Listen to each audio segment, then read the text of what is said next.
Assalamualaikum warahmatullahi wabarakatuh.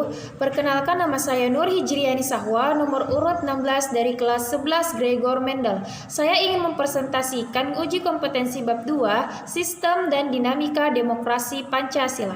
1. Apa yang dimaksud dengan demokrasi? Demokrasi adalah kebebasan semua warga dalam negaranya berpendapat atau melakukan sesuatu, karena negara demokrasi mengizinkan warga negaranya berpendapat dan memiliki hak yang setara. 2. Jelaskan macam-macam demokrasi. Berikut dapat dipaparkan mengenai macam bentuk demokrasi. Yang pertama adalah berdasarkan titik berat perhatiannya. Dilihat dari titik berat yang menjadi perhatiannya, demokrasi sendiri dapat dibedakan ke dalam 3 bentuk. Yang pertama adalah demokrasi formal, yaitu suatu demokrasi yang menjunjung tinggi persamaan dalam bidang politik tanpa disertai upaya untuk mengurangi atau menghilangkan kesenjangan dalam bidang ekonomi.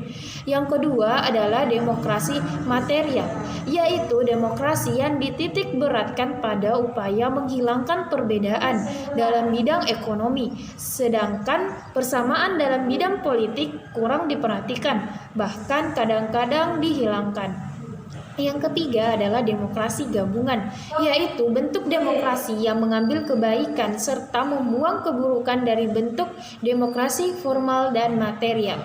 Yang kedua, berdasarkan ideologi.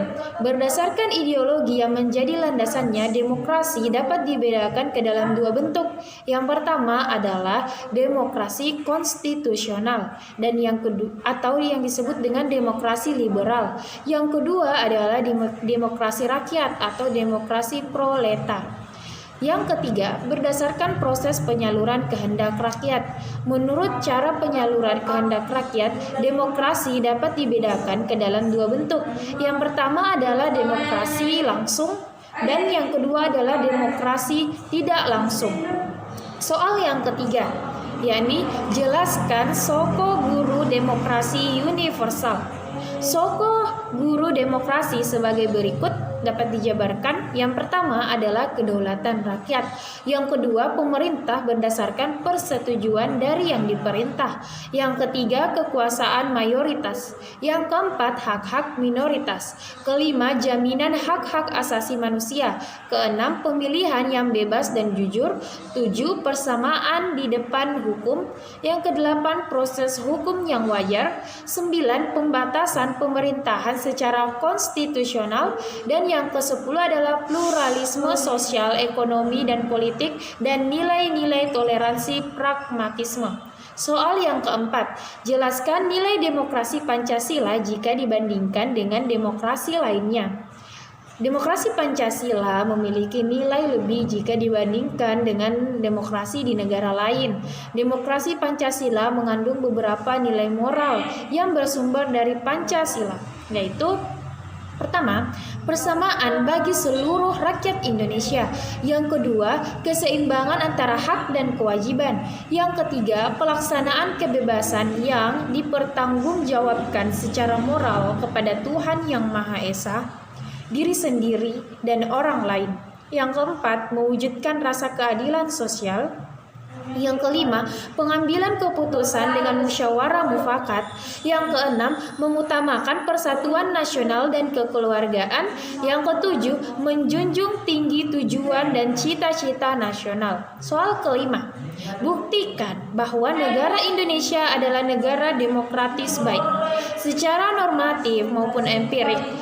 Kalau secara normatif, negara kita sudah memenuhi kriteria sebagai negara demokrasi dalam perjalanan sejarah ketatanegaraan negara kita semua. Konstitusi yang pernah berlaku menganut prinsip demokrasi dan hal ini dapat dilihat misalnya dalam pasal 1 ayat 2 UUD 1945 sebelum diamandemen. Yang kedua dalam pasal 1 ayat 2 UUD Negara Republik Indonesia tahun 1945 setelah diamandemen. Yang ketiga dalam Konstitusi Republik Indonesia Serikat pada pasal 1 ayat 1 yang berbunyi, Republik Indonesia Serikat yang merdeka dan berdaulat ialah suatu negara hukum yang demokrasi dan berbentuk federasi. Ayat kedua berbunyi kekuasaan kedaulatan Republik Indonesia Serikat dilakukan oleh pemerintah bersama-sama Dewan Perwakilan Rakyat dan Senat. Dan yang keempat, dalam UUD 1950 pasal 1 ayat 1 berbunyi, Republik Indonesia yang merdeka dan berdaulat ialah suatu negara hukum yang demokratis dan berbentuk kesatuan.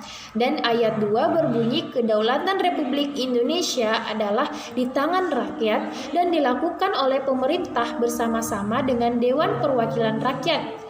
Secara empiris, sejak pemerintahan masa revolusi kemerdekaan Indonesia, pemerintahan parlementer, pemerintahan demokrasi terpimpin, pemerintahan Orde Baru, dan pemerintahan Orde Reformasi Negara Indonesia sudah menerapkan demokrasi sebagai sistem pemerintahan Republik Indonesia yang senantiasa mengalami perkembangan yang fluktuatif.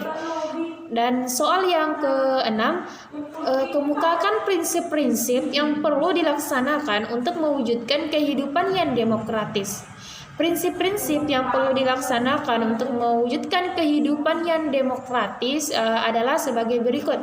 1. Menyelesaikan perselisihan dengan damai dan secara melembaga. Yang kedua, menjamin terselenggaranya perubahan secara damai dalam suatu masyarakat yang sedang berubah.